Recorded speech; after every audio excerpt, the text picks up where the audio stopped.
안녕하십니까 시청자 여러분, 박정호입니다. 자, 목요일마다 만나는 순서, 정옥식 김종대 평화로 지금부터 시작하겠습니다.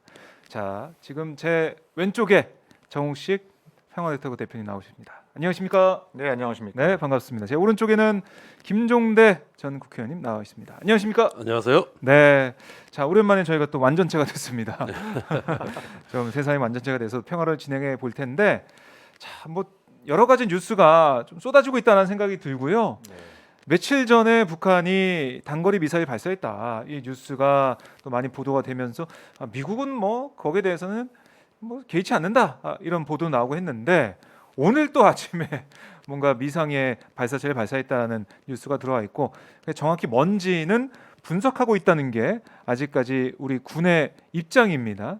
이 내용에서 좀 말씀을 좀 나눠볼 것 같은데요. 자, 먼저 이 단거리 미사일 발사한 이 부분들, 그리고 지금 오늘 이 발사한 미사일, 뭐 탄도 미사일로 추정된다고 하고 있는데, 이 미사일 두 가지 종류가 다른 거죠? 단거리 미사일과 뭐 이번에 탄도 미사일하고 조금 규정이 되면. 설명을 해드려야겠는데 네네. 먼저 21일 날 발사를 했고 24일 날 공개된 네. 북한이 서해상으로 발사한 두 발의 미사일. 이거는 지금까지 알려진 바로는 순항 미사일, 뭐 크루즈 미사일이라고도 해요. 네. 이것이고 오늘 아침에 동해에서 발사한 미사일 두 발은 탄도 미사일이라고 탄도 합니다. 미사일. 그러면 이게 뭐가 다르냐 하면은 탄도 미사일이라는 거는 말 그대로 탄이 가는 길이 있다 이거예요. 궤도가 있다 이겁니다. 아, 탄도. 그러니까 네. 포물선이 있을 거 아닙니까? 우리가 공중으로 뭘 발사하면 떨어지는 그쵸. 궤도가 있잖아요. 쏘면, 예, 예, 또 뭐 인공위성도 궤도가 있는 거고, 네. 뭐 비행체는 궤도가 있는데 그걸 계산해서 발사를 하면 그 궤도로 가다가 저기 그 자유낙하를 하는 겁니다. 탄두가. 그러니까 포물선을 이렇게 그리면서 자유낙하하는 거예요. 그렇게 하면 포물선을 그리는데 이거를 탄도라 그럽니다. 그렇게 비행하는 걸 탄도 미사일인데 요거는 그 멀리 나가고 중량도 크고 그래가지고 핵무기 탑재가 용이합니다. 아, 그래서 이제 유엔 안보리에서 북한의 모든 탄도 미사일 발사를 금지하는 네. 그런 결의안이 나갔는데 순항 미사일은 그런 궤도가 있는 게 아니에요. 궤도가 없어요? 궤도가 없어요. 이것은 저공으로 가면서 네. 지형 지물에 따라 가지고 그 비행 경로를 바꾼다든지, 또 여러 가지 어떤 그 저기 비행 경로를 수정함으로 인해 가지고 뭐 지그재그로 가다가 거꾸로 날아올 수도 있는 거고, 예. 이렇게 그 저기 포물선 그리고 이런 건 아닌가 보요. 예, 포물선으로 가서 이렇게 자유낙하하는 그런 것이 아니라 네. 하나의 비행기처럼 이렇게 그래서 어떨 때는 비행기가 따라잡기도 해요. 미사일을 좀 느리고 예. 약간 가볍기 때문에 이게 핵 확산으로 봤을 때는 핵 탄두를 탑재하기에는 좀 어렵다. 기술적으로 어렵다. 물론 뭐 요즘은 소형화 북한이 한다 그러니까 네. 가능할지도 모르겠습니다만은 이것은 위협에서 조금 급이 낮습니다. 그래가지고 21일 날 발사한 거는 미국에서 뭐 북한의 통상적인 발사다. 그러게요. 통상적 훈련이다 해서 네네. 무시하는 전략을 맞아요. 폈는데 오늘 동해로 발사한 게 이제 뭐 한 400km 더 나가고 고도가 100km 올라갔다 그러는데 이럴 정도의 탄도 미사일이라 이러면은 이것은 민감하게 반응할 가능성이 높죠. 네. 좀 보완 설명을 하자면요. 네네. 그 순항 미사일과 탄도 미사일의 차이를 이해할 수 있는 키워드는 중력입니다. 중력. 네. 중력. 그러니까 쉽게 말씀드리면 순항 미사일은 중력의 법칙을 거스르면서 비행을 하는 것이죠. 예, 그러니까 중력의 법칙을 거스르고 계속 날아가려면 자체적인 에너지가 있어야 되겠죠. 그렇죠. 예, 그래서 처음 발사될 때부터 목표물에 타격될 때까지 네. 뭐 제트 엔진을 비롯한 자체 추진체를 통해서 음. 저공 비행을 계속해 나갑니다. 예. 그러니까 비행기처럼 땅으로 가는 떨어지 거네요? 비행 중에 땅으로 떨어지지 네. 않으려면 계속 운동 에너지를 갖고 날아가야 되잖아요. 그렇죠. 예, 그게 이제 순항 미사일의 원리이고 탄도 미사일은 쉽게 말씀드리면 중력의 법칙을 이용한 미사일이죠. 예. 뛰었다 왜 떨어지니까. 예, 일정 정도 고도까지 자체 추진력으로 쏘아 올렸다가 그 다음에는 로켓체와 탄두가 분리가 돼가지고 탄두가 중력의 힘에 의해서 낙하하게 되는 그런 어떤 성격을 갖고 있다라고 이렇게 이해를 하시면 될 것 같아요. 야, 두 미사일이 완전히 다르네요. 다른 미사일이고, 그러니까 유엔에서 제재를 한 건 이 순항 미사일 이런 게 아니라 탄도 미사일이다. 그거는 네. 확실히 알고 넘어가는 거네요. 그 네. 북한이 이제 그 올해 8차 당대회에서 네. 북한의 앞으로 핵무력을 소양화, 경량화, 전술 무기화하겠다. 그러니까 이 북한의 김정은 위원장식의 핵 독트린이라는 게 거의 이제 구체적인 얼굴을 드러내고 네. 있는데 이것은 전술 무기와 전략 무기를 가리지 않고 다 같이 어떤 그 핵으로 무장할 수 있는 이런 어떤 능력을 갖추겠다는 이야기였어요. 그러면서 불과 그 나흘간의 간격으로 아. 순항 미사일과 탄도 미사일을 번갈아 가면서 보여준 것은 예. 그런 8차 당대회에서 총화한 어. 말하자면 어떤 다양한 능력을 골고루 이렇게 과시하는 의미는 있어요. 과시다. 네, 그런 네. 점에서는 우리한테는 이거는 그냥 그 상당히 무겁게 봐야 될 요인이면은 전 틀림없다. 결국 네. 북한은 일관성 있게 어허. 자기들의 어떤 핵 독트린으로 가고 있는 거 아닌가 하는 그런 느낌도 좀 듭니다. 그러면 그러니까 이게 탄도미사일이라고 만약에 정확히 그 판명이 되면 이거는 국제사회에서 가만히 있진 않을 거다라는 걸 북한도 알고 있을 거잖아요. 그럼에도 불구하고 이런 탄도미사일을 발사했다. 이건 좀 어떻게 해석해야 될까요? 그게 이제 그 중요한 관건이죠. 네. 예, 지금 앞으로의 정세 관련해서 크게 볼 때 두 가지 중요한 그 관건이 있는 것 같아요. 하나는 이제 김정은 위원장의 참관 여부가 아직 그 확인이 안 되고 있는데 네.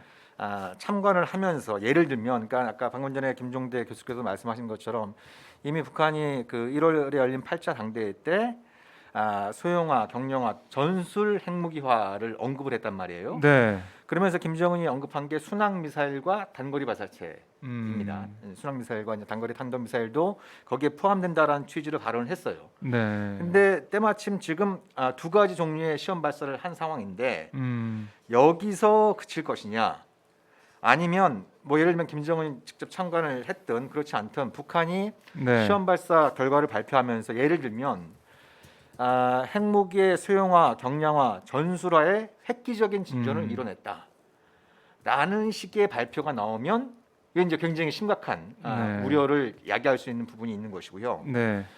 또 하나는 순항 미사일 발사 때는 이제 바이든 행정부가 이거는 그 예를 들면 북한의 도발을 10이 제일 큰 거다라고 보면 네. 이건 한 1에서 한 2 정도 수준이다. 그러니까 굉장히 낮은 수준이고 이건 일상적인 그 군사 활동이기 때문에 네. 문제 삼지 않겠다. 안보리 결의 위반도 아니다. 이런 입장을 밝혔었어요. 네. 그렇지만 이번에 이제 탄도 미사일 가능성이 상당히 높죠. 이거 관련해서 이제 일본 방위상도 한 450km 정도 비행을 했고, 그다음에 고도 한 100km 정도까지 네. 올라갔다라는 그런 입장을 내놨는데, 네. 만약 그렇다고 한다면 이제 탄도미사일 가능성이 상당히 높아져요. 그럼 이건 이제 사거리와 관계없이 모든 탄도미사일 발사를 금지한 유엔 안보리 결의를 위반하는 것이 되겠죠. 그러니까요. 일단 내용적으로 보면은. 네네. 그러면 이제 바이든 행정부로서 이제 여기서 이제 선택, 물론 이 과정에서 동맹국인 한국과 일본, 또 유엔 안보리 상임이사국들인 중국과 러시아의 입장이 굉장히 중요할 텐데, 어찌됐든 그 키는 바이든 행정부가 쥐고 있는 것이죠. 그래서 네. 안보리 결의 위반이다라고 결론을 내리면서 이거를 유엔 안보리 회부하겠다라고 한다면 상황이 굉장히 또 추가적인 상황 악화로 이어질 가능성이 높죠. 반면에 유엔 안보리 결의를 위반한 것이지만 네. 안정적인 상황 관리, 긴장 고조를 방지하기 위해서 유엔 안보리에서 굉장히 낮은 수준의 대응, 예를 들면 뭐 언론 발표문이라든지 의장의 뭐 규탄 성명, 네. 이 정도 수준으로 낮은 수준의 대응을 선택한다고 한다면 상대적으로 이제 좀 위기 관리, 긴장 고조를 관리할 수 있는 가능성은 높아지는데, 과연 어떤 선택을 할 것이냐, 이것이 네. 이제 앞으로 아주 중요한 관전 포인트가 되겠죠. 네, 지금 우리가 조금 이 사태를 넓게 바라봐야 되는 건 뭐냐면은 미중 간의 갈등이 첨예한 시기에 이루어진 일들이라는 겁니다. 그렇죠. 사실 북한이 군사적인 어떤 그 도발이랄까 뭔가 공세적인 행동을 취하려면 한미 연합훈련 기간에 했었어야 돼요. 또는 그 이전이나 북한이 안보 위협에 대한 정당한 대응이라고 하는 네. 어떤 군사적인 이런 어떤 그 반응을 보일 수 있는 시기는 이전에 있었습니다. 근데 그때는 아무 일 없었어요. 아시다시피 한미 연합훈련 시작할 때도 아무 일 조용했어요. 없었고, 네. 또 연합훈련 진행 중에도 아무 일 없었습니다. 그런데 미국의 외교부 장관하고 국방장관이 한국에 오던 날부터 이제 북한이 한미 연합훈련도 걸고 넘어지기 시작했고, 급기야는 알래스카에서 미중 간의 첨예한 갈등이 뭐 완전히 업어치고 매치고 뭐 완전히 난장판 아니었습니까? 그렇죠. 그러니까 네. 이런 가운데서 그 동아시아의 지정학이 움직이는 시기를 선택했다는 점, 또 바이든 행정부가 2월에 북한에 대화 제의를 했는데 뭐 북한이 거절했다는 보도가 나오고 그랬었는데 당분간 바이든하고 생산적 대화가 이루어지기가 좀 어렵다.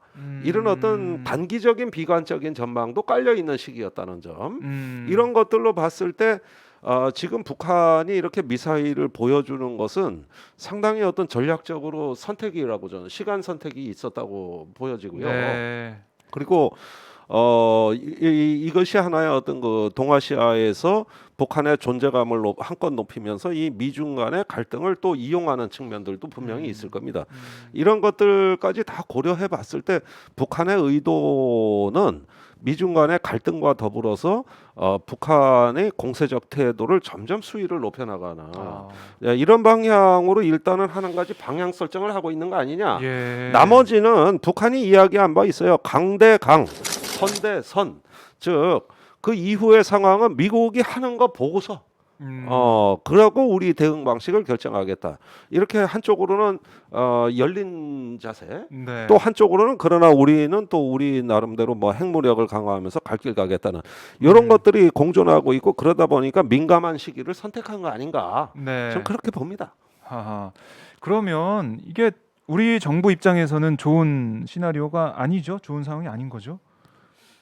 굉장히 곤혹스러운 입장이다라고 볼 수 있겠죠. 네. 더군다나 이제 다음 주에, 그러니까 지난 주에 그 외교 국방장관 회담 2+2 회담을 했고, 네네. 그 논의 결과를 거쳐서 지금 미국이 대북 정책 재검토 결과를 조만간 발표할 예정이다라고 하고 있지 않습니까? 네. 그걸 위해서 이제 일종의 좀 최종적인 협의, 막판 협의를 위해서 다음 주에 한미일 안보실장 회의도 예정해 두고 있단 말이죠. 네. 네, 이런 상황에서 북한의 순항 미사일 또 음. 이제 탄도 미사일로 추정되는 단거리 미사일 발사가 연이어 나오면서 정부로서는 굉장히 좀 곤혹스러운 측면이 있겠죠. 뭐 관련해서 지금 뭐 아마 NSC 회의가 청와대에서 진행 중이다라는 보도도 나오는데, 네. 근데 이제 좀 그런 면은 있습니다. 음. 그러니까 예를 들면 사실 이건 예견된 예견돼. 일이었다는 거죠. 이것 관련해서 미국의 그 한반도 전문가인 제프리 루이스가 방금 전에 보니까 그 CNN과의 인터뷰에서 그런 얘기를 했습니다. 네.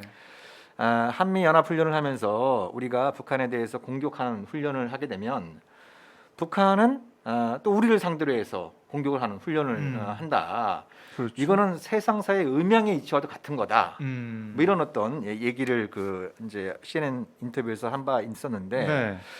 그러니까 이제 만약에 한미 연합 훈련을 3월달에 취소 결정을 내렸으면 어떻게 달라졌을까? 취소 결정이 내려졌음에도 불구하고 북한이 순항 미사일과 탄도 미사일로 추정되는 걸 계속 발사했을까? 아니면 북한이 다른 선택을 했을까? 그러니까 이게 취소 결정이 이루어지지 않았기 때문에 이건 이제 억측의 영향을 속하는 것이죠. 억측의 영향에 속하는데, 우리가 어렵지 않게 예상할 수 있는, 좀 생각해 볼 수 있는 부분은 북한 내에서도 여러 가지 이견들이 있을 거 아닙니까? 상황을 관련해서. 그렇죠.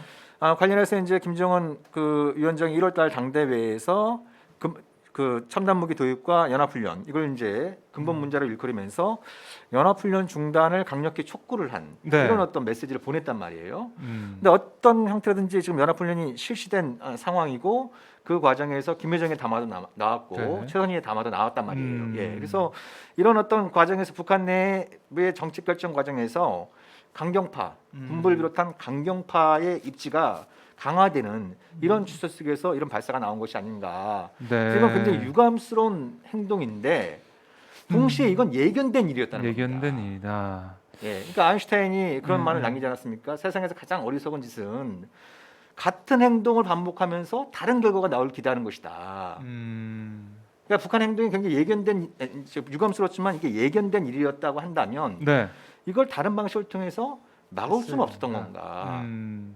이런 부분들에 대해서 이게 이미 이제 엎질러진 한 반은 물이 엎질러진 상황이지만 다시 한번 따져봐야 되는 겁니다. 그러니까 이런 상황은 예견돼 왔고, 그럼에도 불구하고 한미 연합 훈련을 할 수밖에 없었던 그런 상황도 있을 것이고, 우리 정부가 고민이 깊어질 수밖에 없는데, 뭐 앞으로 뭐 상황이 어떻게 전개가 될지 이런 걸 더 생각해보고 어떻게 상황이 악화되는 것을 막을 것인지 봐야 될 텐데 8월에 또 한미 연합 훈련이 예정돼 있지 않습니까? 예.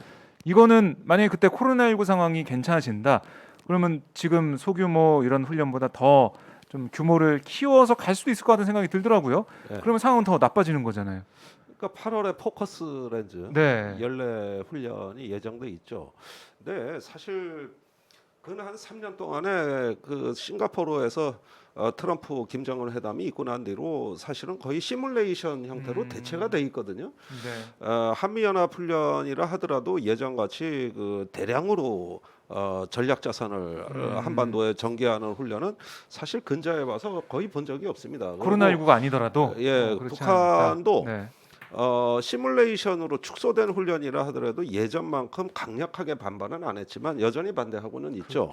그러나 만약에 8월에 훈련이 대규모 실병 기동 훈련, 즉 어떤 미국의 여러 가지 어떤 증원 전력이 동원되는 전 세계 최대 규모의 야외 기동 훈련이 될 경우에는 요거는 문제가 좀 달라져요. 그러니까 지금까지 북한의 반발은 약한 반발의 형태였단 말이죠. 그런데 조금 더 강한 형태의 반발이 일단은 있을 수가 있는 겁니다. 그런 건 하나의 명분이 되고 기폭제가 되는 거예요. 네. 남북한 간에 이제 군사적인 긴장이 고조될 수 있는. 그래서 북한도 그런 어떤 수준과 강도에 또 맞는 상황 관리를 하지 않을까 생각이 드는 거거든요. 그러니까 문제는 말입니다. 그 판문점 선언 이후에 우리가 저기 북한하고의 어떤 우리가 진짜 북한이 요즘 뭐 발사하는 미사일이 사실은 단거리라면은 제일 위협의 당사자는 네. 대한민국입니다. 그렇죠. 이건 미국도 아니고 일본도 아니고 사실 네. 우리가 당사자거든요. 그러니까 우리가 조금 더 북한에 대해 가지고 야 우리 미사일에 대해서 위협을 느끼는데 군사 합의서의 후속 조치로 미사일 회담도 좀 개최하고 또 어떤 이런 부분에 대해 군사적 투명성도 좀 높이고 네. 이런 신뢰 구축 조치로 조금 더 어떤 후속의 노력들이 구체화됐더라면 하는 아쉬움도 있고요. 또 거기에다가 자체 안보를 위한 연합훈련이라고 자꾸 얘기를 하는데 그러한 부분도 신축성 있고 유동성 있게 더 큰 네. 어떤 정치적인 목적이 있다면은 얼마든지 조정할 수 있다는 유연성은 열어줬어야 돼요. 사실 연초 연두 기자회견에서 문재인 대통령이 한미 연합훈련 북한하고 협의할 수 있다. 요게 또 조선일보에서 난리가 나지 않았습니까? 네. 아니 그 방향은 맞는 거예요. 그러니까 이 연합훈련에 관한 문제도 북한하고 투명하게 협의하자. 대신 니들 미사일 문제도 우리 스트레스 그렇죠. 받는다. 아주 불편하다. 이런 이야기를 할 수 있는 그 테이블. 말하자면은 하나의 어떤 그 대화의 어떤 그 공간이 존재해야 되는 것인데 이것이 남북 군사 합의의 이행을 위한 어떤 우리 정부의 특별 대책이라든가 뭐 특별 제안이라든가 뭐 중대 선언이라든가 뭐 있을 법도 한 이런 것들을 좀 한 상상력을 넓혀서 지금은 한번 집권 후반기의 평화와 안정을 위한 어떤 대통령의 구상 정도 하나 이렇게 좀 내놓으시면 어떨까 하는 생각이 들으면 뭐 상황 관리 잘해봤자 뭐 그게 그거지. 북한이 발사한 거 다 지나간 얘기고 그거 어떻게 관리합니까? 그러니까 그런 것의 사후 약방문식 대책보다는 이제 중요한 그 앞으로 정치 일정도 예상돼 있고 한반도 운명이 갈림길이고 주변 정세가 아주 굉장히 긴박하게 변하고 있으니까 이럴 때 우리의 평화 의지를 한번 좀 대내외 과시하면서 우리가 이 한반도 주변 정세를 한번 주도해 볼 수 있는 뭔가 이런 담대한 구상 이런 것들 지금 대책을 짜야 된다고 난 봐요. 담대한 구상, 상상력을 발휘하자 이런 말씀하셨는데, 그러니까 북한 뭐 입장도 있고 미국 입장도 있고 다 각기 입장이 있겠지만 우리 정부가 이제 당사자의 입장에서 좀 더 글쎄요 적극적인 이런 모습, 행동, 태도, 자세가 좀 필요하다라는 얘기는 계속 나오고 있는 것 같아요. 그러니까 지금 중요한 포인트는 이제 8월 군사훈련은 지금으로서는 좀 먼 얘기입니다. 먼 얘기다. 먼 얘기고, 아직은. 지난주에 말씀 나눴던 것처럼 또 도쿄 올림픽과 패럴림픽도 예정되어 있기 때문에 그 기간도 겹치지 않습니까? 그래서 그건 좀 다소 좀 먼 얘기고 당장의 관심사, 핵심적인 변수는 역시 유엔 안보리의 대응입니다. 그것부터 봐야 된다. 아까도 말씀드린 것처럼 지금 일본 정부는 공식적으로 이게 유엔 안보리 결의를 위반한 것이다 라는 결론을 내렸어요. 또 바이든 정부가 굉장히 중시하는 공조 대상인 일본 정부는 그런 결론을 내린 상황이고 아마도 이제 우리 정부도 NSC 회의 또 이제 미국과의 협의를 거쳐서 안보리 결의를 위반한 네. 다는 점엔 공감대를 이루겠지만 그렇다고 해서 이걸 안보리로 회부할 것이냐, 회부를 추진할 것이냐, 네. 여기에서 이제 정부의 일치적인 딜레마가 존재하겠죠. 그러니까 8월까지 갈 필요 없이 여기에 대한 대응을 어떻게 할지 네, 우리 정부의 네. 입장이 중요하다는 말씀이신데 일본은 좀 강경한 그런 입장을 보이고 있는 거고요. 네, 그렇죠? 네. 그렇죠. 미국은 어떤 입장인지 아직 모르겠지만은 우리 정부가 미국과 일본 사이에서 어떤 또 입장을 가지고 그걸 강조하고 그쪽으로 좀 설득해 나갈지 이게 더 중요하다는 말씀이신가요? 그러니까 지금 상황 전개가 네. 2009년 오바마 행정부 출범 첫 해하고 굉장히 흡사한 측면이 있습니다. 예. 그러니까 그때 오바마 행정부 출범 직후에 북한에서 미국의 새로운 정부의 대북 정책의 풍한계로 한미연합훈련 실시 여부를 판단하겠다면서 중단을 요구를 했었거든요. 근데 그때도 연례적 방어적 훈련이다라고 이제 주장을 하면서 3월달에 아주 대규모의 훈련을 실시를 했단 말이에요. 네. 그래서 이제 북한이 4월달에 그 위성 발사를 위성을 발사했는데 한미는 그때 그건 위성의 탈을 쓴 탄도 미사일이다 그래서 유엔 안보리로 가져가서 규탄을 하는 네. 이런 어떤 맞대응을 취했단 말이에요. 그때 인류 역사상 위성 발사를 이유로 해서 유엔 안보리에 해부된 건 그때가 처음이었습니다. 유엔 창설 이후로 이제 그때가 처음이었는데 이제 북한이 또 그거에 극렬 반발하면서 5월달에 핵실험을 강행하게 됐죠. 그죠? 예. 이런 어떤 과정들이 있었습니다. 근데 지금도 연초에 북한이 한미연합훈련 중단을 강력히 촉구했는데 3월 중순에 연합훈련이 실시가 됐고 네. 북한이 지금 잇따라 단거리 발사체를 시험 발사하고 있는 상황에서 어. 이걸 안보리로 가져가서 좀 강도 높은 대응을 할 경우에 북한이 굉장히 좀 고강도의 맞대응을 선택할 가능성이 높아지겠죠. 가장 그 가능성이 높은 거는 제가 판단하기에는 SLBM 시험 발사. SLBM. 그러니까 북극성 3형 지난번 작년 열병식에도 등장했었고 네. 또 이번에 또 이제 그 당대회 직후에 열병식에도 등장했던 북극성 3형을 시험 발사한다라든지 네. 더 나아가서 ICBM 이런 어떤 선택지를 꺼내들 경우에는 이거는 이제 더 미국의 더 강력한 대응을 초래할 수 있는 이런 부분들이 있기 때문에 예. 지금 시점에서 가장 중요한 거는 톤다운에 들어갈 것이냐, 캄다운. 그러니까 좀 상황을 진정시키는 방향으로 한미가 선택을 할 것이냐, 네네. 아니면 안보리에서 강력 대응을 선택할 것이냐. 예. 강력 대응을 선택할 경우에는 아마 중국과 러시아가 또 만류가 나올 겁니다. 그죠? 중국과 러시아가 그렇죠. 과잉 대응하면 안 된다. 그렇게 이러한 나오겠죠. 사태를 초래한 데에는 그 한미연합훈련을 강행한 것도 작용했기 때문에 지금 양측이 자제해야 된다라는 입장을 낼 가능성이 높겠죠. 네. 그리고 유엔 안보리에서 미국과 중국이 또 충돌을 하게 되는 이런 상황들이 발생할 수 있는데 네. 이게 아마 지금 문재인 정부나 바이든 행정부의 지금 당정으로선 가장 큰 고심거리가 될 거다. 그러니까 여기서 예. 그 상당히 중요한 논점을 지적해 주셨는데 네. 알래스카에서 미중 그 설전 말입니다. 예. 이 과정에서 이제 정리된 걸 보면은 기후 변화와 북한 문제 등은 미중이 협력할 사안이라 그랬어요. 그렇지 않습니까? 네, 그렇죠. 그런데 분명히. 지금 유엔 안보리로 가서 이게 잘못 논의되면 협력의 사안이 아니라 미중 간의 분열을 더 촉진하는 사안이 될 수도 있다는 얘기를 지금 정 대표가 하시는 거거든요. 그렇죠. 네. 그렇다면은 보십시오. 이 북한 문제가 동아시아 정책에서 도대체 뭡니까? 그러니까 미중 간의 공조를 촉진하는 겁니까? 아니면은 미중 간의 분열을 촉진하는 거냐? 이건 관리하기 나름이에요. 그런데 보면은 만약에 분열을 촉진하는 요인으로 간다면 네. 이런 극단적 상황도 예상할 수 있는 거죠. 미국의 나날이 중국에 대한 압박이 강화되고 거의 신냉전에 버금가는 미국이 중국 괴롭히기가 계속되면 네. 중국이 북한의 군사력을 필요로 하는 날 오지 않을까요? 아하.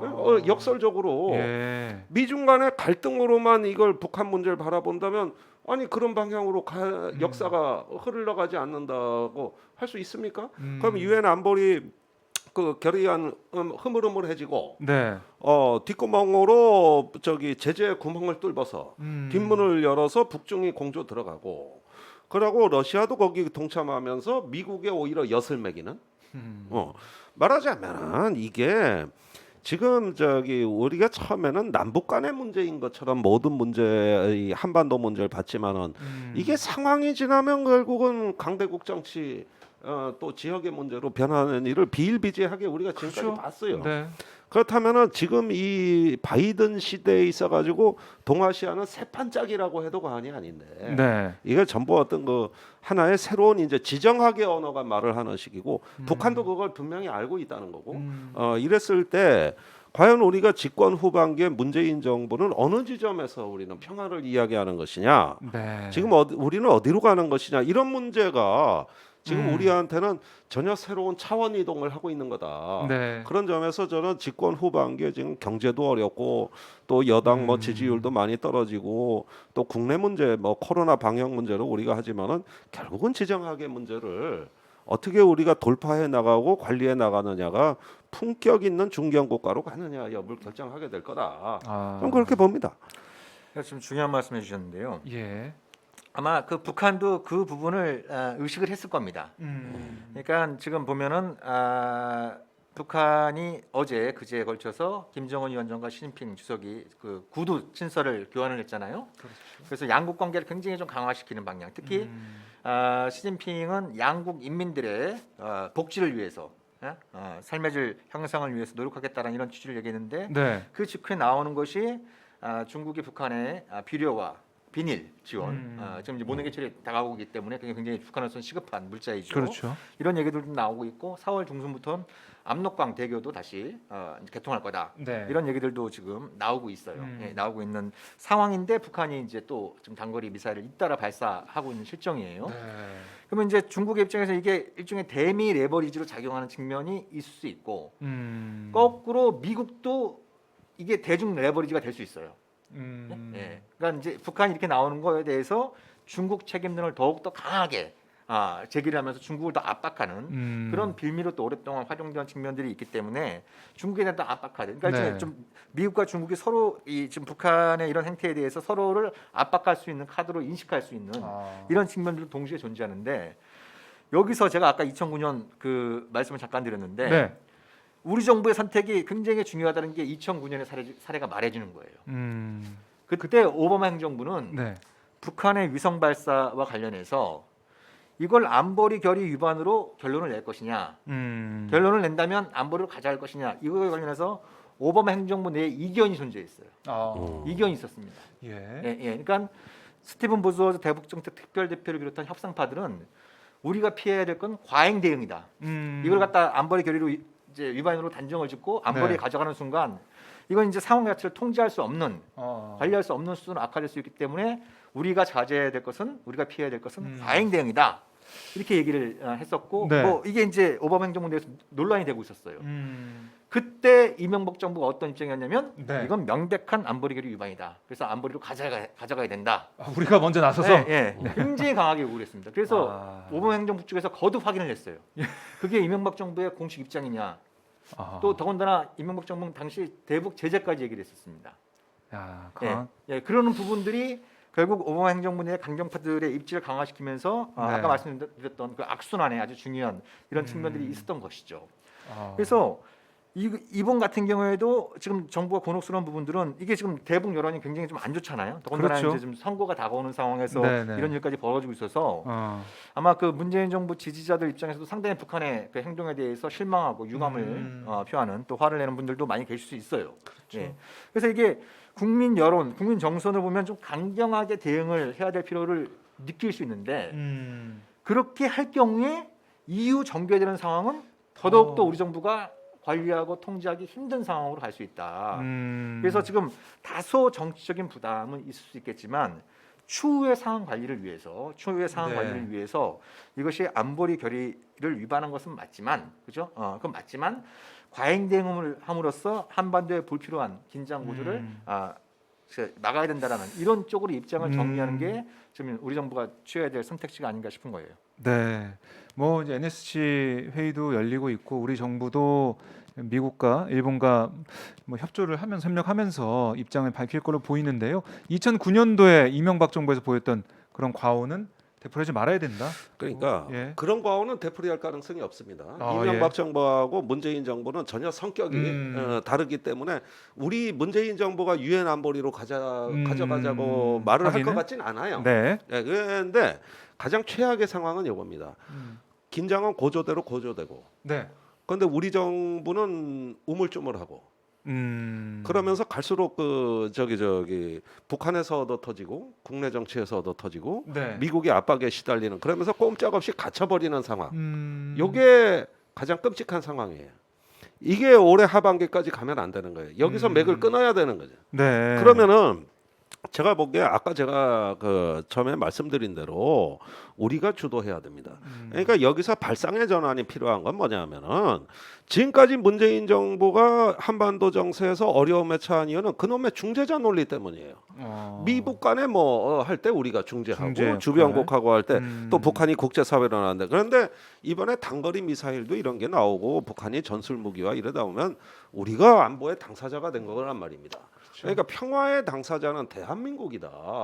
우리 국민들이 가장 평화의 당사자고 전쟁이 일어났을 때 피해가 큰 겁니다. 그렇죠. 피를 흘려도 우리가 흘리는 거예요. 네. 그러니까 이런 면에서 우리가 평화의 당사자로서 한 번은 우뚝 설 수 있는 계기를 포착하느냐 마느냐예요.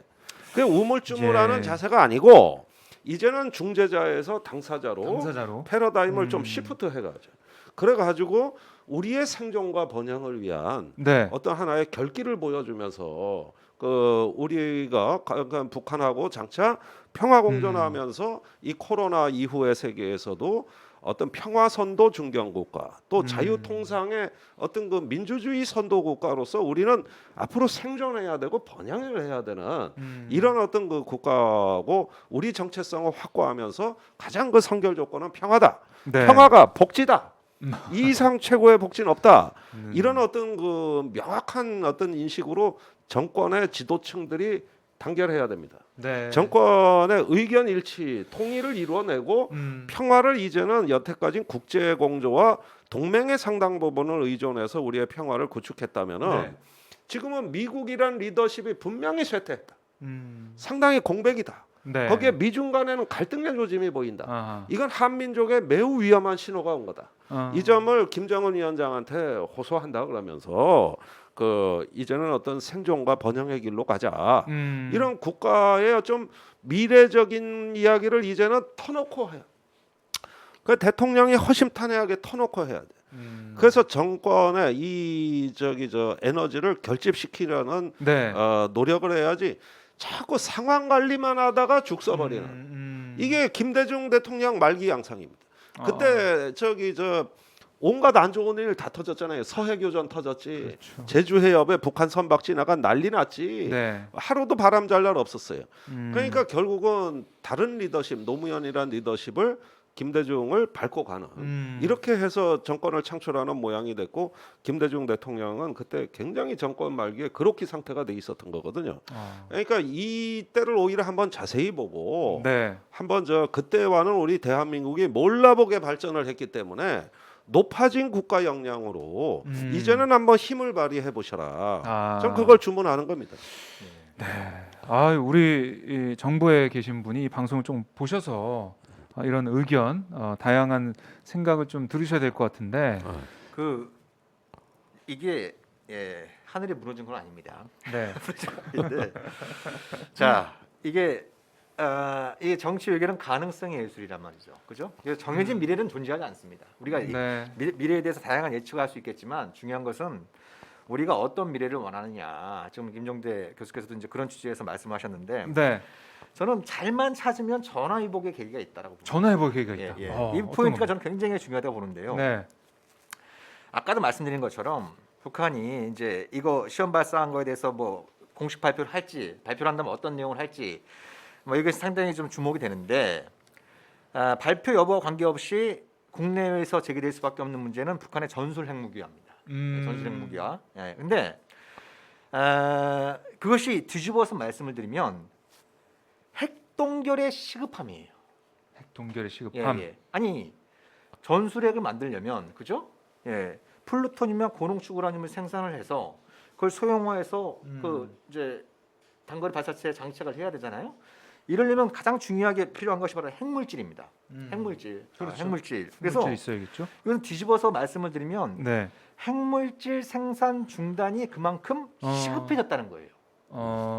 핵물질 생산 중단이 이거는 한미일이 공유할 수 있는 목표에 해당될 수 있습니다. 아, 그거부터 빨리 막아야 된다. 그렇죠. 시급하다. 이게 이제 그러니까 북한이 전술핵을 개발을 해서 그걸 네. 갖다가 실전 배치화 한다라고 하는 건 한미일한테 굉장히 큰 부담을 야기할 수밖에 없습니다. 이건 물론 이제 강경파들 입장에서는 기회의 측면도 있습니다만 전반적으로 볼 때 굉장히 그렇죠. 큰 부담을 야기할 수밖에 없고 특히 바이든 행정부는 또 비확산 핵 비확산 네. 여기를 굉장히 중시하고 있고 핵 군축 협상 이런 것들도 상당히 많이 관심을 갖고 있는 상황에서 전술핵이 북한에서 등장한다고 한다면 아유. 그런 어떤 바이든 행정부가 그리고 있는 전반적인 핵 정책 이게 네. 굉장히 좀 흐트러질 수가 있어요. 예, 음. 그런 여러 가지 이제 상황도 종합할 때 핵동결의 시급성이 지금 부각될 수 있다는 겁니다. 그래서 우리 정부가 일본, 미국과 협의하는 과정에서 굉장히 중요하게 얘기해야 될 부분은 지금 시점에서 가장 중요한 건 북한의 전술 핵 개발이 가시화될 수 있는 네. 핵분열 물질 생산을 중단하는 협상을 해야 된다. 아, 그렇게. 네. 아. 해야 된다라는 이런 쪽에 얘기를 강하게 얘기를 해야 네. 되고 동시에 저는 제가 보기엔 이 핵동결 협상은 북한도 관심을 가질 법해요. 그래요? 지금 단계에서는 어. 예. 다시 하노이 회담으로 돌아가는 그렇죠. 거예요. 예. 하노이 예. 회담과 어. 흡사한 측면이 있는 겁니다. 예, 그 네. 당시로 돌아가면 되는 네, 거예요. 네. 거기서부터 다시 시작해야 네. 돼. 다시 시작. 어. 북한은 핵분열 물질 모든 핵분열 물질 생산을 중단하는 네. 이런 어. 부분 큰 틀에서 볼 때. 그다음에 미국 주도의 대북 제재를 상당 부분 완화하는 네. 이런 형태의 큰 두 개의 이제 협상안을 놓고 예. 협상할 수 있는 전화 위복의 계기로 만들어야 되는 것이 지금 우리로선 절체절명의 과제가 되고 있는데 주목할 점은 미국 내에서도 이런 얘기가 부상하고 있다는 거예요. 그래요. 예, 미국 내에서 하다못해 블링컨 그 국무장관도 예. 1월 19일 인준청문회에서 이와 유사한 부분도 검토하고 있다고 밝혔습니다.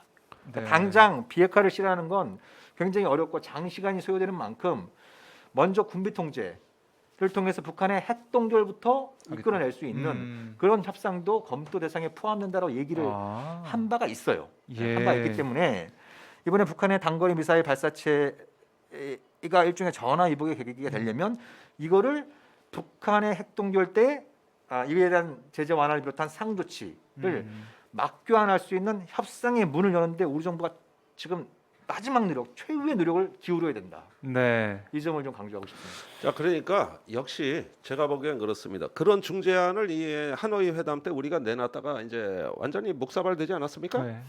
그러니까 그거를 하려면 우리 정부의 주도력을 높여야 돼요.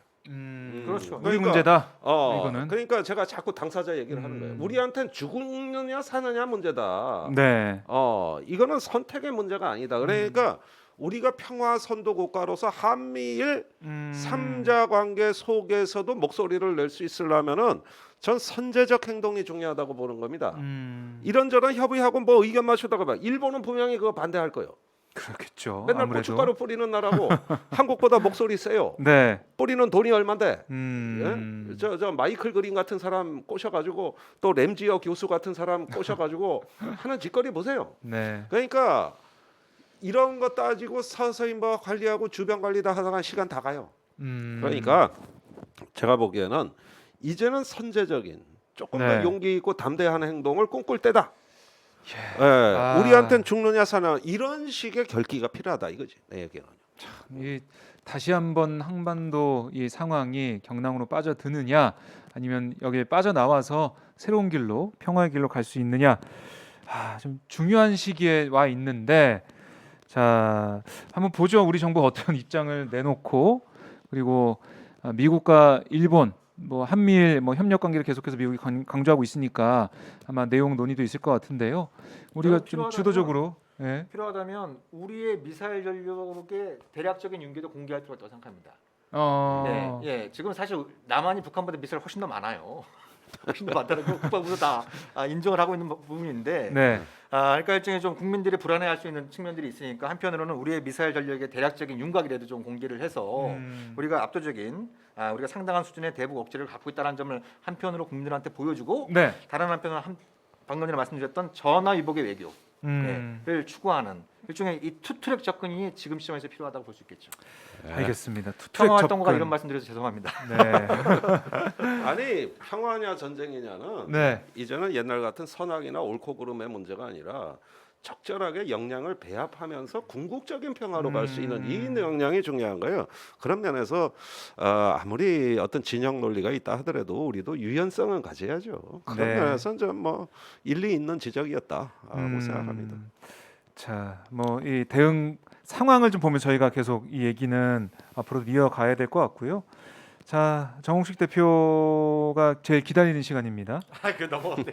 시간 넘었는데. 흥미진진 회계 세계사. 제 화면에 지금 이미지가 떠 있어요. 이게 사파도 들어가 있고요. 정말 어디 떠 있어? 안 흥미진진하게. 보이는데. 떠 있어요? 네, 지금 어. 여긴 안 보이는데 어. 저희 유튜브 방송 채널에 떠 있습니다. 평화네트워크 후원할 수 있는 그 계좌번호 있으니까 여러분들 평화를 위해 열심히 뛰고 있는 평화네트워크 많이 응원해 주시면 고맙겠습니다. 자, 지금 저희가 사실 뭐 집중탐구 시간을 2부에는 가지면서 해왔었는데 오늘 뭐 현안이 많다 보니까요. 현안 중심을 좀 가보도록 하겠습니다. 방금 저희가 언급을 조금 하긴 했지만 이 알래스카 설전, 그러니까 미국과 중국의 2+2 회담, 이게 뭐 어떻게 이렇게 또 양측이 실시간으로 이렇게 말싸움할 수가 있냐 많이 화제가 됐었는데 지금 저희 자료 화면을 통해서 봐도 표정부터가 표정부터가 싸우러 나온 사람 같이 우리 국회 상임위 같지 않아요?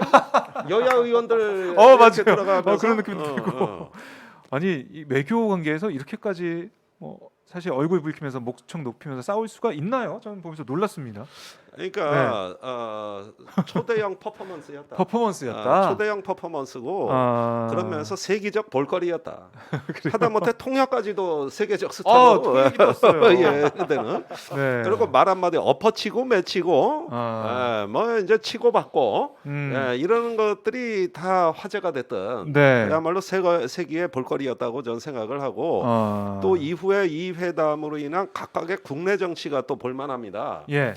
중국의 애국주의 열풍은 더욱 고조되고 아하. 저 회담장에 나오신 분들 다 영웅되고 미국은 갈렸어요. 그래가지고 미국 보수층은 니들 왜 중국에 가서 당하고 왔냐? 중국 애들 저런 막말하는 거에 미국이 이렇게 모욕당해도 돼 해가지고 아주 분하는 이제 뭐 폭소녀수 같은 그래서 또 바이든 공격하고 이런 거 하면 그래도 블링컨이 자랑스럽다고 얘기하면서 바이든이 또 할 말 다 했다 이래가지고 각자 저런 퍼포먼스가 이제 우리 여야 관계 비슷하지 않습니까?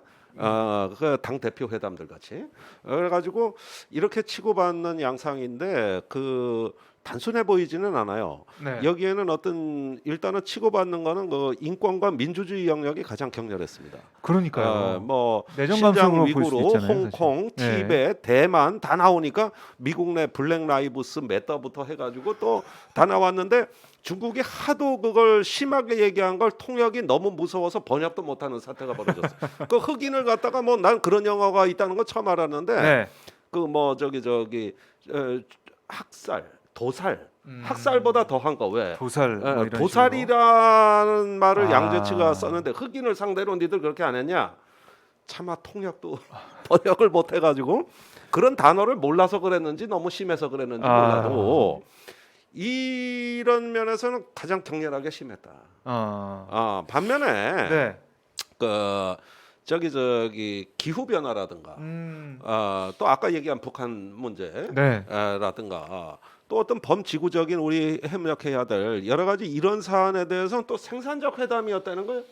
그러니까 협력의 그게 또 미중이 각자 온실가스 감축 목표를 지금 경쟁적으로 내세우고 재생에너지 쪽에 눈을 뜨고 있는 나라고 환경 기술을 내세우고 있지 않습니까? 가만히 보니까 서로 참고가 되거든. 서로 배울 게 있어. 가만히 보니까. 그러니까 이런 점에서는 협력 이래가지고 갈등은 오픈해서 기자들 세워놓고 신나게 싸우고 안 보이는 데에서는 야 그런데 우리 아까 너무 심하게 싸웠으니까 근데 협력할 것도 있긴 있어. 이런 거. 반면에 이제 무역이라든가 뭐 이런 그 트럼프 때 그 분쟁 아젠다들은 저는 중간 정도로 아마 정전 협상하듯이 갔다고 봅니다. 그래가지고 그런 부분은 또 관리하는 의제가 돼가지고 그러니까 이게 테이블 위에 다 쏟아져 뭐 10시간 넘게 뭐 3차례나 회의하고 이렇게 길어진 이유가 됐다고 보고 세기적 퍼포먼스다. 세기적 퍼포먼스였다 하고 정리를 해 주셨네요.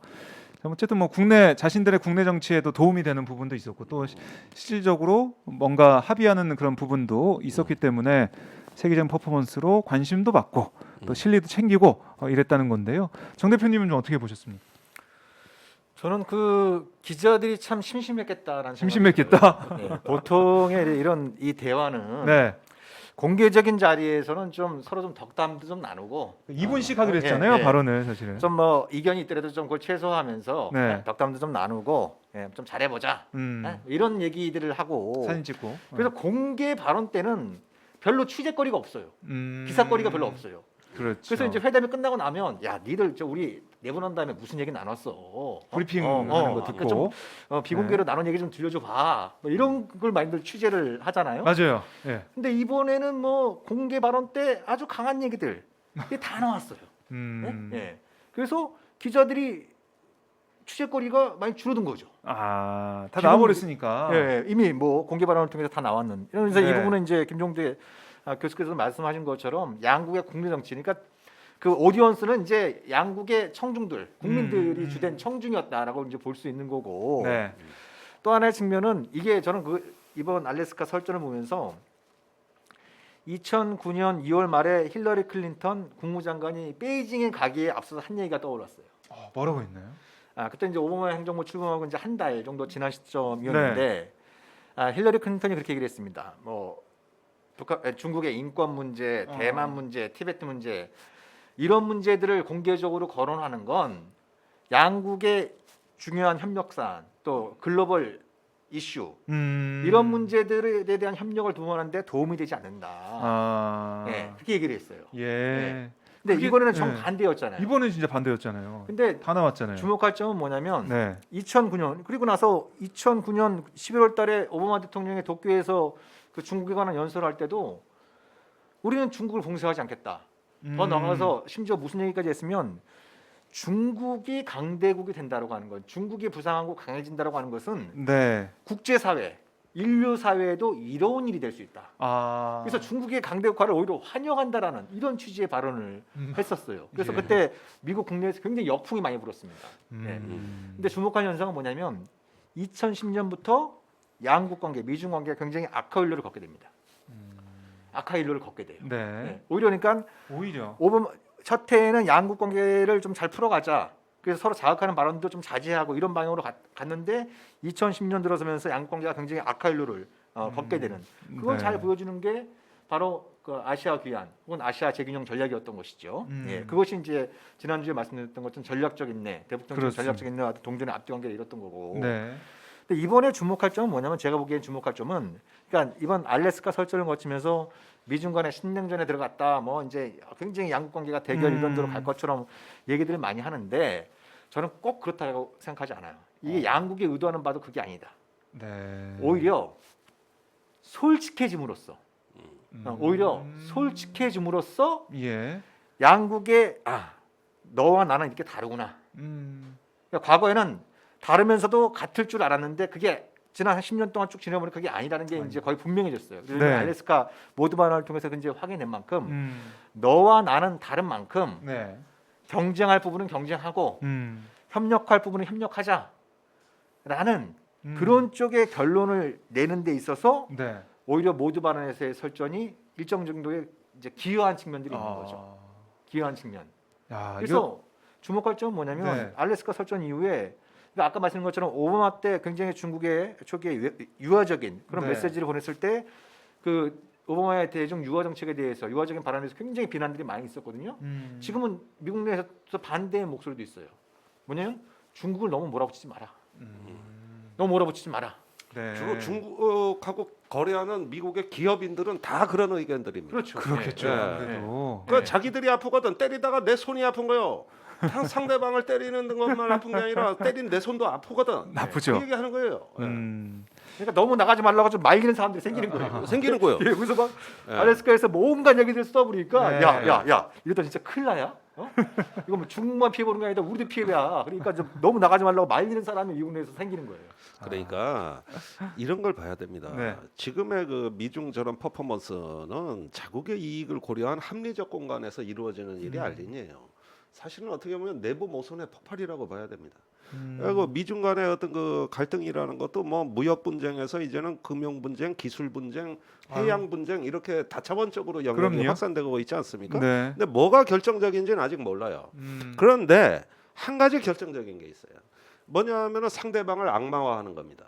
이거는 감정이라는 건 말입니다. 비합리적인 영역이라 가지고 그렇죠. 통제가 잘 안 돼요. 네. 미중 갈등이 끝나고 저기 애틀란틱 총기 난사 사건 났고 또 이번에 한 건 더 났습니다. 이것도 콜로라도주에서. 뭐 인종 간에 관계된 건지는 아직 확실치는 않지만 네. 자 그런데 이 한 사회가 민주 정치를 할 수 있는 튼튼한 토대가 굉장히 무너지고 허약해진 상황에서 네. 파고드는 것은 이제 증오와 혐오고 국가 간에는 악마화하는 거거든요. 음. 그런데 지금 중국의 애국주의 열풍 네. 그러면서 다시 아편 전쟁이 소환되고 있습니다. 그 당시에 굴욕의 역사가 소환되고 있어요. 아. 그러면서 그 저기 이제는 되풀이하지 말자는 애국주의와 중화 사상. 그러면서 이제 소수 민족에 대한 멸시로 해가지고 신장 위구르 어떻게 됐습니까? 인구의 10%를 수감시켰습니다. 완전히 한족화하겠다는 거예요. 예. 그러니까 이런 어떤 것들이 나타나고 미국에서는 총기 난사 사건이 터지면서 아시아인에 대한 증오 범죄가 나타나요. 예. 전 세계 우리하고 무슨 상관이 있냐고 얘기할 수 있지만 피해 한국인이 이미 입었습니다. 아틀란타. 아시다시피 아틀란타에서 4명의 네 명의 한국계 한국- 미국인이 사망했어요. 그러면은 전체가 우리가 다 위축됩니다. 그러면은 우리가 이런 것들을 봐야 되는데 역시 미중 관계도 세계는 미국 중국이 나눠 먹기엔 너무 크다. 다른 나라도 있다. 이러면서 그 역시 또 중견국들이 좀 이제는 발언할 때가 된 겁니다. 네. 그런데 이것이 이제 어떤 세계적으로 줄 세우고 서로 제재하고 진영을 갈라치기 하면서 그 가게 됐을 때 가장 통제가 안 되는 영역은 지금은 일종의 어떤 감성의 영역이다. 이런 점에서 일단 그 새로운 어떤 우려스러운 흐름들을 이제는 여기서 좀 끊어주고 자제하면서 통합을 외치는 그래서 네. 열린 그 일단 어떤 국제관계 이런 것들 얘기하면서 이거를 좀 견제할 수 있는 어떤 에너지가 나온다면 네. 저는 뭐 이것이 그 그레이엄 엘릭슨이라는 학자가 얘기한 대로 한반도는 필연적으로 전쟁이 난다 그래요. 이 사람은 그 미중 갈등의 희생양은 1차가 한국이 될 거고 이제 2차 한국 전쟁이 일어날 수밖에 없다. 이래가지고 우리한테 염장을 지릅니다. 그런데 그 사람이 번역한 책이 또 되게 잘 팔려. 난 그것도 이상해. 그런데 이런 부분들에 역시 당사자가 우리가 될 수도 있겠구나. 우리가 누군가의 던진 돌에 의해 그 돌 맞는 개구리가 될 수도 있는 거구나. 이런 어떤 생각들을 가진다면은 역시 평화에 대한 의지는 대한민국에서 나와야 할 것 같습니다. 예. 네. 아주 주목할 현상을 지금 김정도 대표께서 말씀을 하셨는데요. 최근에 그 미국 내 아시아인들을 상대로 한 증오 범죄가 굉장히 늘었지 않습니까? 그렇습니다. 그 한 통계를 보니까 작년 3월부터 올해 2월, 그러니까 만 1년 동안 아시아인을 상대로 한 미국 내 증오 범죄가 4,000건에 육박한답니다. 4,000건에 육박하는데 이게 전년도에 비해서 150배가 150%가 늘어났다. 150%? 예, 네. 늘어났다라고 이렇게 그런 통계도 있는데, 근데 이런 현상과 관련해서 미국 내 여러 사람들, 일부 국회의원들을 포함해서 여러 사람들이 한 얘기가 이게 트럼프 그리고 지금 뭐 그 정도는 거칠기는 좀 덜하지만 바이든 행정부가 중국을 악마화하고 있는 거에 대한 일종의 반작용이다, 부작용이다. 예. 그러니까 거기서 나왔다고 봐야지. 미국인들의 전반적인 반중 감정이 굉장히 고조되어 왔잖아요. 뭐 대표적인 표현으로 이제 그 코로나 코비드 19를 갖다 뭐 중국 바이러스 네. 더 네. 나가서 뭐 중국의 무슨 뭐 그 생물무기 연구소에서 의도적으로 그걸 뭐 퍼뜨렸다 이런 음모론도 굉장히 유행하지 맞아요. 않았습니까? 예. 이런 어떤 부분들 더 나가서 이제 뭐 중국 공산당이 세계를 지배하기 전에 우리가 중국 공산당을 먼저 기업화해야 된다는 뭐 정권 교체론 냉전 시대 때 뭐 반공주의를 연상시키는 네. 이런 발언들도 막 그 뭐 폼페이오를 비롯한 미국의 이제 고위층 관료들을 통해서 이렇게 나오고 있고 정도는 덜하지만 바이든 대통령도 가장 심각한 전략적 경제 외교의 상대는 이제 중국이고 그렇죠. 또 이제 뭐 그 위구르 신장 지역에 일어나고 있는 인권 탄압에 대해서 뭐 제노사이드라는 표현까지 사용을 하고 그러니까 이런 어떤 언어의 극단화, 네. 언어의 악마화 자체가 그 미국에서의 반중 감정을 고조시키고 있고 실제 근데 미국인들이 볼 때 이게 뭐 중국 사람이다, 한국 사람이다, 일본 사람이다 이게 잘 구분이 안 되지 않습니까? 구분이 안 되죠, 그냥. 그러니까 똑같은 1980년대 초반에 사람이지. 어떤 일이 있었냐면 미국의 네. 그 한 자동차 공장에서 그 일본인이 미국인들에 의해서 폭행사를 당한 적이 있어요. 그래서 왜 죽였냐? 아니 중국인이. 중국인이. 예. 그 왜 죽였냐? 그러니까 일본 사람인 줄 알았다는 거예요. 아, 그때 일본의 경제력이 미국을 추월하느니 많은 이런 얘기들이 많으면서 당시에 미국에서 반일 감정이 굉장히 고조가 됐거든요. 예, 그런 것들이 정권이 앞장서서 막 그런 것들을 부추기니까 네. 이게 이제 일본 사람인 줄 알고 아, 때려서 죽였는데 알고 보니까 중국 사람이었던 거예요. 구분이 안 돼요. 그러니까 네. 이게 결국 그러면 사무엘 헌팅턴 담론으로 가는 거예요. 문명권의 충돌로 가는 거예요. 문명권의 충돌. 아시아 문명권, 이슬람 문명권, 서구 기독교 문명권 뭐 해서 7개가 있대. 나라로 가는 게 아니라 문명권으로. 그렇지, 그렇게 충돌이 되는 거지. 되는구나. 그러니까 네. 보십시오. 한국하고 일본만큼 전 세계 미국 동맹국이 어디 있습니까? 그렇죠. 그런데 한미일 이 동맹이 감정이 이상해지는 거 아니야? 아, 미중 간의 갈등이라니까 이거는 어떤 문명과 인종에 관한 문제로 이게 치환이 돼 버려요. 네. 그러면은 이거 완전히 엉망진창 되는 거 아닙니까? 예, 이게 뭐 여기서 뭐 동맹의 논리도 희석될 수밖에 없는 거고. 그러니까 문제는 말입니다. 의도는 중국을 견제하겠다 하지만 엉뚱한 방향으로 튀. 그렇죠. 예, 예. 엉뚱한 방향으로 미국의 튄단 말이에요. 분열을 어? 미국의 분열과 갈등을 더 가속화시키는 게 어떤 좀 미국의 지나친 그 중국에 대한 악마화, 그죠? 예, 극단적인 언어 이런 어떤 부분들이 미중 관계도 미중 관계 자체도 어렵게 하는 측면이 있지만 네. 미국병, 그 인종 갈등, 인종주의를 더 격화시키는 아주 이제 배경이 되고 있다라고 하는 이런 측면에서 볼 때 네. 바이든 행정부가 지금 그 아시아인에 대한 증오범죄에 대해서 굉장히 지금 심각하게 바라보고 있잖아요. 그렇습니다. 그래서 이거 중단을 촉구하고 있고 해결책을 모색하겠다라고 얘기를 하고 있는데 이 부분 관련해서 지금 방금 전에 말씀드린 것처럼 미국의 일부 국회의원들이나 전문가들이나 이런 언론들이 하는 얘기가 네. 미국 내 아시아인을 상대로 한 증오범죄를 줄일 수 있는 가장 당장 할 수 있는 방법 중에 하나가 바로 중국에 대한 지나친 악마화를 자제하는 거다. 라는 얘기들이 벌써 나오고 있어요. 아. 그래서 이게 미중 전략 갈등, 미중 갈등을 완화시키는 데 역할을 할 가능성들이 지금 부상하고 있는 겁니다. 아, 오히려 그런 그러니까 내부 움직임도 이게 있군요. 네. 우리가 한번 봐야 되겠어요. 2001년 9.11 테러가 나고 반이슬람 이제 그 어떤 증오 정서가 미국 내 확산이 됐습니다. 그 네. 결과는 뭡니까? 훗날 아프간 전쟁, 이라크 전쟁, IS 사태, 그것이 유럽의 난민 사태예요. 그렇죠. 하나의 거대한 문명 충돌을 기어이 자초하고 그 뒤로 20년 지금까지 개고생했던 거 아닙니까? 네. 지금도 하고 있어요. 9.11 테러가 반이슬람을 강조했다면 팬데믹은 반아시아를 아시아. 강조하고 있어요. 아. 그러니까 우리가 둘 다 미국에는 가장 큰 재난이라 그러면 누가 뭐래도 21세기 들어와서는 9.11하고 팬데믹밖에 없어요. 그렇죠. 이거 이상 재난이 어디 있습니까? 네. 미국에서. 예. 그 재난은 하나는 이슬람이 상대고 하나는 아시아가 상대.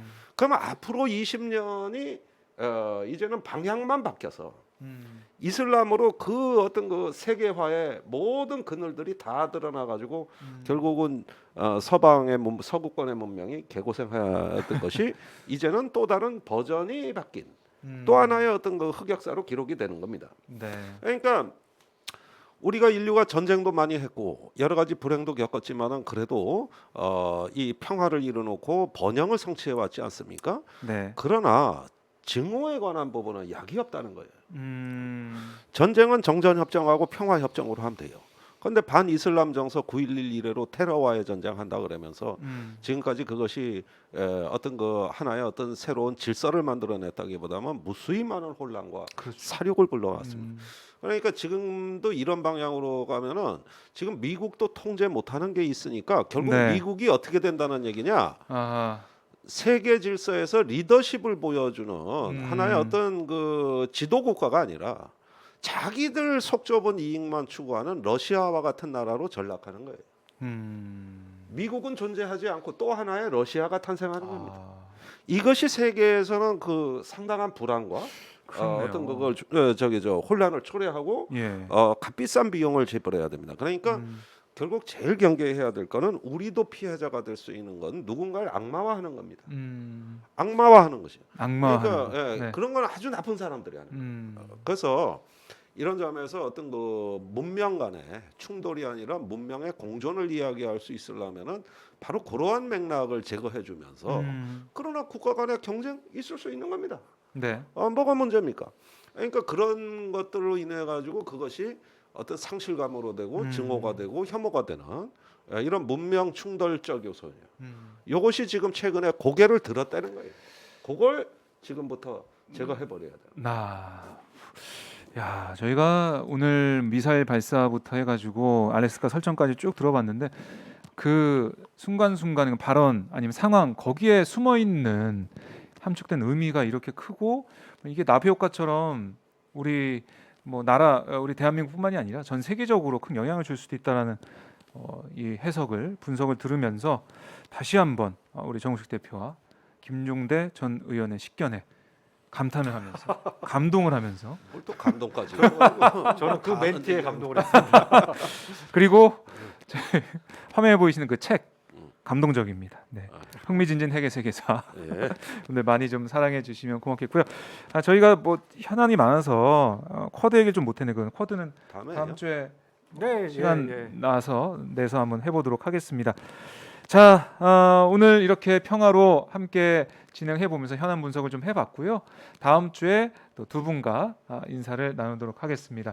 다음 주에는 좀 그 반가운 소식, 반가운 소식. 기쁜 소식 이런 것들을 좀 전해줬으면 좋겠어요. 네. 그 미국 백인 30대 남성 두들겨 팬 70대 중국 할머니 있잖아 왜? 막대기로 제압. 우리는 쿵푸 민족이야. 아유 그거 난 너무 그런 거. 자, 다음 주에는 좀 힘이 나는 뉴스를 가지고 소식을 가지고 돌아와 보도록 하겠습니다. 여러분들 오늘 방송 봐주셔서 너무나 감사드리고요. 다음 주에 뵙도록 하겠습니다. 자, 그럼 이어서 박영선 민주당 후보 지금 출정식이 계속 진행 중인데 현장 함께 또 보시겠습니다.